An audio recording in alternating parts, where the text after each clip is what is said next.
பைபிள்ல ஆதி ஆமத்திலிருந்து வெளிப்படுத்த விசேஷ வகை பார்த்தால் தேவன் அடிக்கடி தன்னை முதலிடத்தில் வைக்கும்படி சொல்ல.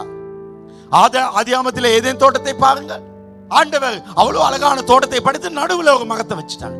ஏன் வச்சால் அது நமக்கு தேவையில்ல, அவருக்கு தேவை நீ அவரை முக்கியப்படுத்துறாயா. ஏன்னா கடவுளுக்கு தெரியாது மனிதன் பாவம் செய்வான். கடவுள் எல்லாம் அறிந்தவர், ஆனா பாவம் செய்வான்னு தெரியாது. அவர் பாவம் செய்த பொழுது அவர் மனஸ்தாப்பட்டா, ஏன் இவனை இது செஞ்ச, ஏன் இவனை படைச்ச. அவர் நம்புகிறார். ஆனா ஏதேன் தோட்டத்தில் ஆதாம் ஏவாள் அந்த சர்ப்பத்துக்கு இடம் கொடுத்தாங்க. அவங்க வச்சு பார்த்தார்.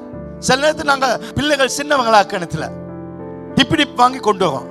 அவங்களுக்கு ரொம்ப பிடிக்கும், எல்லாருக்கும் டிப்பிடிப் ரொம்ப பிடிக்கும். கொண்டு பிள்ளைகளுக்கு கொடுத்துட்டு நாம பக்கத்துல நடுவில் உட்கார்ந்து இருப்போம். ஏன் நடுவில் உட்கார்ந்துக்கும் உள்ள போவாமனா, அந்த பேக்கெட்டை உடைச்சோன்னா அதுல ஒண்ணு எங்களுக்கு தகுதான்னு பார்ப்போம். ஏன் நமக்கு பேக்கெட்டை வாங்க முடியாதா?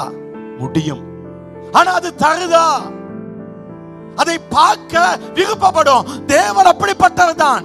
கடவுள் சொல்லாது, முதல் எனக்கு வை, முதலாவது எனக்கு வை. என்ன நீ முதல்ல வை, மற்றதெல்லாம் ஓடுகாய் வகும். பெத்த தாய் தகப்படி நினைக்கும் பொழுது அவர் நினைக்காமல் இருக்க மாட்டார். கடவுள் எதிர்பார்க்க